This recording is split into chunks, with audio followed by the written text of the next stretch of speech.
నిలబడగల నిజం మనిషిరా నిశి ముసిరిన కలలను తన వెలుగుతో గెలిపించు ఘనుడురా పడి నలిగిన బతుకులకొక బలమకు భుజమివ్వగలడురా వదలనే వదలడు ఎదురుగా తప్పు జరిగితే ఇతనిలా ఓ కలం మన వెనుకనే పోరాడితే సత్యమేవ జయతే సత్యమేవ జయతే సత్యమేవ జయతే సత్యమేవ జయతే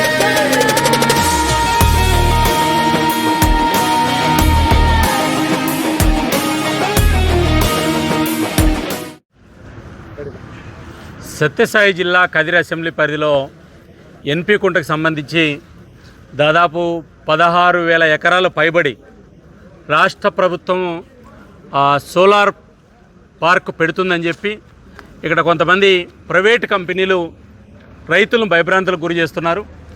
రాష్ట్ర ప్రభుత్వము లేదా సోలార్ సంబంధించిన విషయంలో ప్రభుత్వ నిబంధనలు ఉంటాయి. ఆ నిబంధనల ప్రకారం ఆర్డీఓ కానీ కలెక్టర్ కానీ సంబంధిత అధికారులు వచ్చి రైతులతో చర్చలు జరుపుతారు. ఇక్కడ ఆ అంశాలను పరిగణలోకి తీసుకోకుండా కొంతమంది ప్రైవేటు వ్యక్తులు దళారీలు రైతులను భయపట్టించి మీ ప్రభుత్వ భూములు ఇవన్నీ కూడా మేము లాక్కుంటాము, మీరు స్వచ్ఛందంగా ఇచ్చేయాలనేటువంటి ఏదైతే ఉందో దీనివల్ల ఇక్కడ సమస్యలు ఉత్పన్నం కావడం జరిగింది. ప్రధానంగా ఈరోజు పీస్ డిజిటెక్ అనేటువంటి ఒక లిమిటెడ్ అనే ఒక ప్రైవేట్ కంపెనీ రైతులతో కానీ ప్రభుత్వంతో కానీ లేదా ప్రభుత్వ అధికారులతో కానీ లేదా ప్రభుత్వ నిబంధనలు కానీ పాటించకుండా నేరుగా ప్రైవేటు వ్యక్తులను కొంతమందిని అక్కడికి పంపి ఆ రైతులందరినీ కూడా భయభ్రాంతులకు గురి చేస్తున్నారు. ఇది చాలా తప్పు.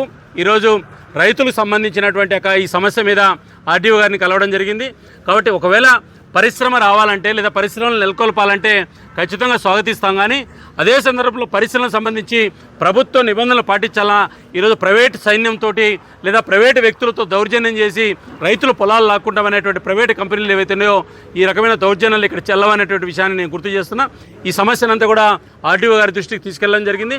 కాబట్టి ఎన్పికుంట మండలంలో ఏదైతే మరికొమ్మదిన్ని పంచాయతీలో జరుగుతున్నటువంటి రైతులను భయభ్రాంతులకు గురి చేసే అంశం మీద వాళ్ళు కూడా చర్యలు తీసుకుంటామని చెప్పడం జరిగింది. కాబట్టి రైతులతోటి ప్రభుత్వ నిబంధనల ప్రకారం ఎవరైనా సరే పరిశ్రమలు నెలకొల్పితే రైతులను ఒప్పిస్తే ఎవరికి ఇబ్బంది లేదు. కాబట్టి ఈ రకమైనటువంటి దౌర్జన్యాలు రైతుల మీద చేయొద్దని చెప్పి ఈరోజు రైతులందరినీ తీసుకొని రైతుల తరఫున మాట్లాడడం జరిగింది. దీన్ని భారతీయ జనతా పార్టీ ఉపేక్షించే ప్రసక్తి లేదు. ఖచ్చితంగా దీన్ని అవసరమైతే ముఖ్యమంత్రి గారి దృష్టికి అదేవిధంగా ప్రభుత్వం దృష్టికి చీఫ్ సెక్రటరీ దృష్టికి కూడా తీసుకెళ్లడం జరుగుతుంది. త్వరలో అవసరమైతే జిల్లా కలెక్టర్కి ఎస్పీ గారికి కూడా ఫిర్యాదు జరుగుతుంది. ప్రైవేటు కంపెనీలు దౌర్జన్యాలు మానేయమని చెప్పి నేను హెచ్చరిస్తున్నా.